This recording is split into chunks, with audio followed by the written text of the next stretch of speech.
নমস্কাৰ আপোনালোকে চাই আছে টেকন'ফোকন ইউটিউব চেনেল আৰু আজি এই ভিডিঅ'টো মই আপোনালোকক জনাবলৈ লৈছোঁ যে নৱেম্বৰ মাহত এই মাহৰ ভিতৰত আপুনি যদি এটা স্মাৰ্টফোন ল'ব বিচাৰিছে আৰু আপোনাৰ বাজেট যদি 15000 টকাৰ ভিতৰত হয় তো এই 15000 টকাৰ ভিতৰত আপুনি সবতকৈ কোনটো ভাল ফোন ল'ব পাৰিব তো জানো আহক। তো প্ৰথম যেটো ফোন আপোনাক মই ক'ব বিচাৰিছোঁ এইটো হৈ গ'ল Realme Narzo 70 5G। এইটো এটা ভাল 5G ফোন হয়। ইয়াতে আপোনাৰ MediaTekৰ Dimensity 1600 যেটো প্লাস প্ৰচেছৰ হেতু আছে। আপোনাৰ 120 হাৰ্টজৰ AMOLED ডিসপ্লে পাব, ফুল HD ৰেজলিউশন হ'ব আৰু ইয়াতে আপোনাৰ 5000 mAh বেটাৰী লগতে 33 ওয়াটৰ ফাষ্ট চাৰ্জিং আছে। তো 33 ওয়াট ফাষ্ট চাৰ্জিং তো আপোনাৰ বহুতখিনি ভালেই হয় কাৰণ আপোনাৰ 1 ঘণ্টাৰ ভিতৰত আপোনাৰ ফোনটো ধুনীয়াকৈ চাৰ্জ হৈ যাব। বাকি এই ফোনটো আপুনি ল'ব বিচাৰে যদি আপোনাৰ ফটোগ্ৰাফি আৰু প্লাস গেমিং প্লাস আপোনাৰ ডিসপ্লেৰ কাৰণে আৰু কেমেৰাটো হৈ গ'ল 50 মেগাপিক্সেল যেটো Sonyৰ সেন্সৰ হয়। তো দিনতটো বহুত ধুনীয়া কোৱালিটি আহিব, ৰাতিও ভাল আহিব। তো এইটো ফোন আপুনি এটা চইচত ল'ব পাৰে। নেক্সটটো হৈ গ'ল আপোনাৰ Redmi 13 5G। এইটো এটা 5G ফোন আৰু এইটো আপোনাৰ MediaTekৰ নহয়, এইটো Snapdragon প্ৰচেছৰ আপোনাৰ আছে। Snapdragon 4 Gen 2 চিপটো লাগি আছে আৰু ইয়াতে Corning Gorilla Glassৰ প্ৰটেকচন পাব লগতে 90 হাৰ্টজৰ ডিসপ্লে পাব।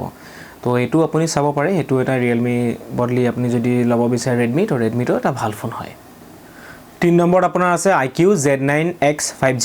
এইটো এটা ভাল 5G ফোন আৰু IQ অলৰেডি বহুতখিনি ভাল কেমেৰা পা চাবলৈ গ'লে বা বেটাৰী বেকআপ পা চাবলৈ গ'লে বহুতখিনি ভাল বুলি মই জানো। মই নিজেও IQ ফোনে চলাই আছো আৰু ইয়াতে Snapdragon 6 Generation 1 প্ৰচেছৰ এটো লাগি আছে, 120 হাৰ্টজৰ ডিসপ্লে আছে আৰু লগতে আপোনাৰ বেটাৰীটো এটা মেসিভ বেটাৰী 6000 mAh বেটাৰী আছে যেটো আপোনাৰ গোটেই দিন চলি যাব। ফাষ্ট চাৰ্জিংটো আছে।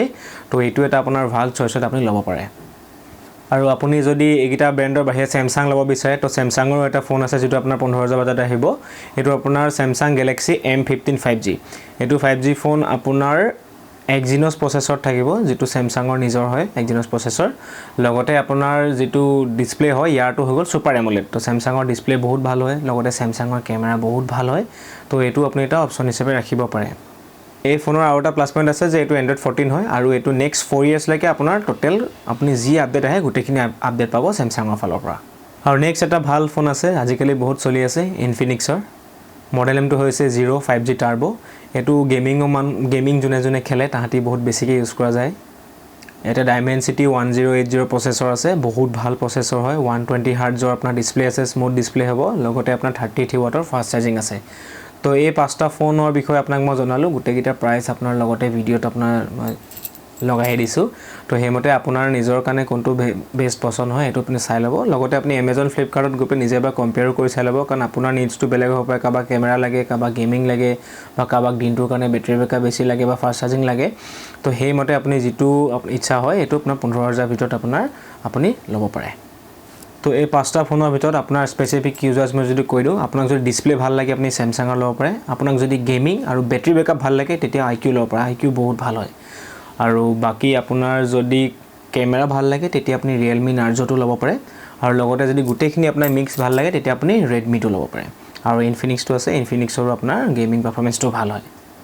তো এইগিটা আসলে আপোনাৰ বাজেট আন্ডাৰ 15000 ফোন যেগিটা আপুনি ল'ব পাৰে। পাঁচটা মডেল দেখালো। তো আপুনি যদি ভাবিছে যে এইগিটা মোৰ কাৰণে নহ'ব পাৰে, ইয়াতকৈ অলপ ভাল অলপ মই ওপৰলৈ যাব পাৰো, তো নেক্সট ভিডিও মই বনাই আছো যে আন্ডাৰ 25000 কোনগিটা ভাল ফোন হয়। তো 15 লৈকে ক'লোৱে, তো 15 to 25 ৰ যেগিটা ভাল ফোন আপোনাৰ কাৰণে আছে তো সেইগিটা বনাম। তো হেতিয়াৰ কাৰণে আপোনাৰ তো চেনেলটো টিউন হৈ থাকিব।